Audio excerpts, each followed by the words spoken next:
Exercise 5.3 का question number 4 देख लेते हैं। How many terms of the AP must be taken to give a sum of 636।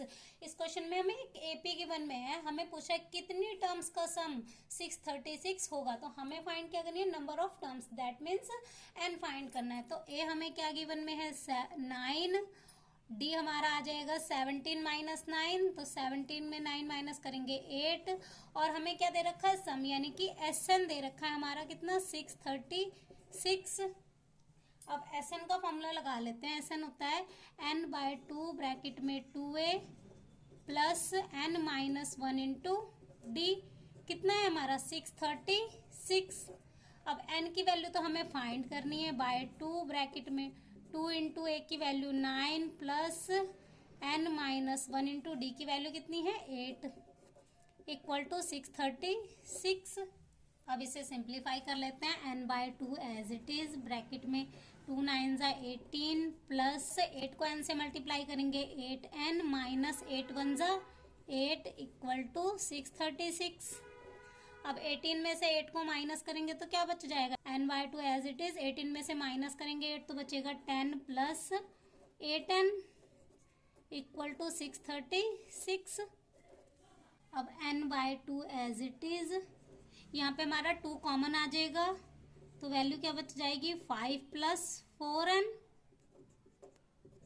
Equal to 636। 2 से 2 cancel हो जाएगा, 5 को n से मल्टीप्लाई करेंगे तो क्या आ जाएगा 5n। अब n को 4 से मल्टीप्लाई करेंगे तो क्या आ जाएगा 4n की स्क्वायर, प्लस का इधर आके माइनस का 636 इक्वल टू 0। अब ये हमारी क्वाड्रेटिक इक्वेशन बन जाएगी 4n square plus 5n minus 636। अब ये हमारी क्वाड्रेटिक इक्वेशन है, इसको हम फैक्टराइजेशन मेथड से सॉल्व करके क्या निकालेंगे, n की वैल्यू निकालेंगे। अब फर्स्ट और लास्ट नंबर को मल्टीप्लाई करके हमारा क्या आ जाएगा 2544। अब इनके फैक्टर बना के हम दो नंबर ढूंढ लेते हैं जिनको मल्टीप्लाई करके हमारा ये आना चाहिए और प्लस या माइनस करके क्या आना चाहिए 5 आना चाहिए। तो इसके फैक्टर बना के पता लग जाएगा वो कौन से नंबर है, 53 और 48। 53 और 48 को मल्टीप्लाई करेंगे तो हमारा 2544 आएगा, और इनको माइनस करके हमारी वैल्यू क्या आ जाएगी 5 आ जाएगी। तो हमारे फैक्टर कौन से 53 और 48। तो 4n स्क्वायर, 5n की जगह हमें क्या लिखना है 53, तो प्लस का 53n माइनस का 48n माइनस 636 इक्वल टू 0। अब यहाँ पे कॉमन निकाल लेते हैं। कॉमन हमारे पास है n, तो बचेगा 4n प्लस 53। यहाँ पे हमारे पास माइनस दोनों में कॉमन है और 12 के टेबल में ये दोनों वैल्यू आती है तो 12 कॉमन आ जाएगा। तो क्या बचेगा 12 के टेबल में 4 पे आता है 48, तो 4n माइनस 53 को 12 से मल्टीप्लाई करेंगे तो क्या आएगा 636, तो बचेगा 53 इक्वल टू 0। तो पहली वैल्यू बन गई 4n प्लस 53 और दूसरी n माइनस 12। अब इनके जीरोज निकाल के इनकी वैल्यू निकाल लेते हैं। 4n plus 53 equal to 0, n equal to 53 plus में है तो यहाँ आ जाएगा माइनस का 53, और ये जो 4 मल्टीप्लाई में इधर आ जाएगा डिवाइड में, तो ये तो हमारी वैल्यू नेगेटिव है तो ये हमारा आंसर नहीं होगा। अब n minus 12 equal to 0, n equal to plus का 12, जो भी हमारे पॉजिटिव वैल्यू आती है वही हमारा आंसर होता है। तो हमारी n की वैल्यू क्या आ गई 12।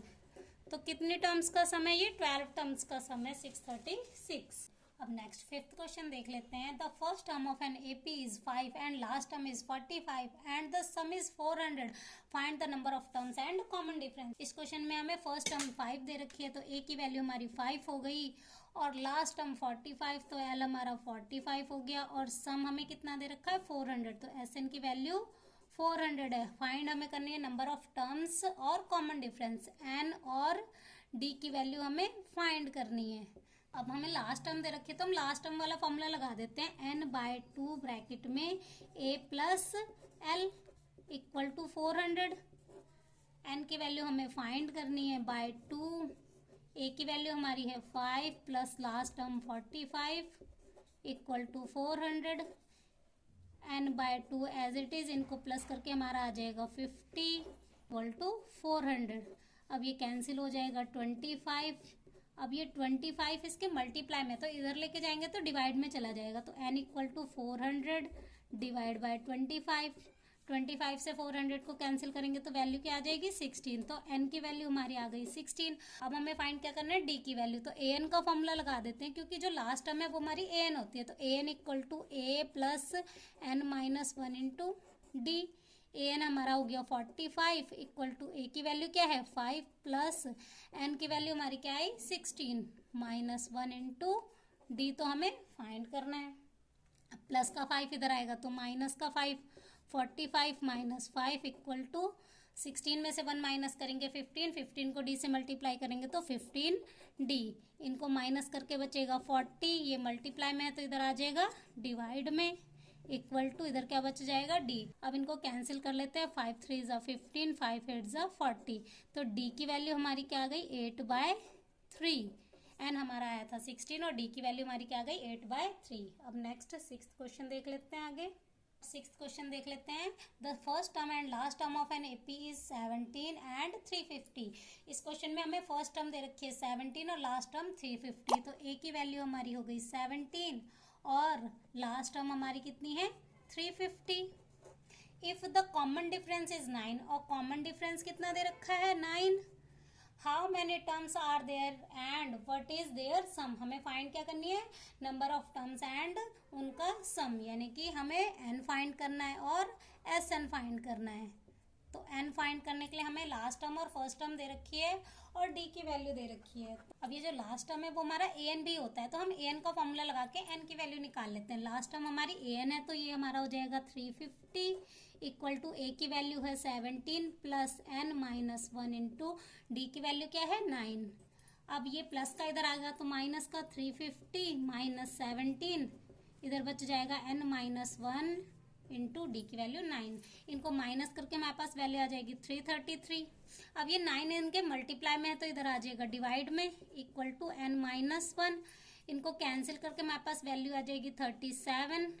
अब माइनस का 1 इधर आएगा तो प्लस का 1 इक्वल टू एन। तो एन की वैल्यू क्या आ जाएगी 38। अब हमें क्या फाइंड करना है एस एन। तो अब एस एन का फॉर्मूला लगा देते हैं। S N equal to N by 2 bracket में first term plus last term. अब n की वैल्यू हमारी क्या आई 38 तो यहाँ पे आ जाएगा 38/2। फर्स्ट टर्म हमारी है 17 प्लस लास्ट टर्म हमारी है 350। इनको कैंसिल करके आ जाएगा 19 तो यहाँ पे आ गया हमारा 19 और इनको प्लस करके हमारा आ जाएगा 367। अब इनको इससे मल्टीप्लाई कर लेते हैं।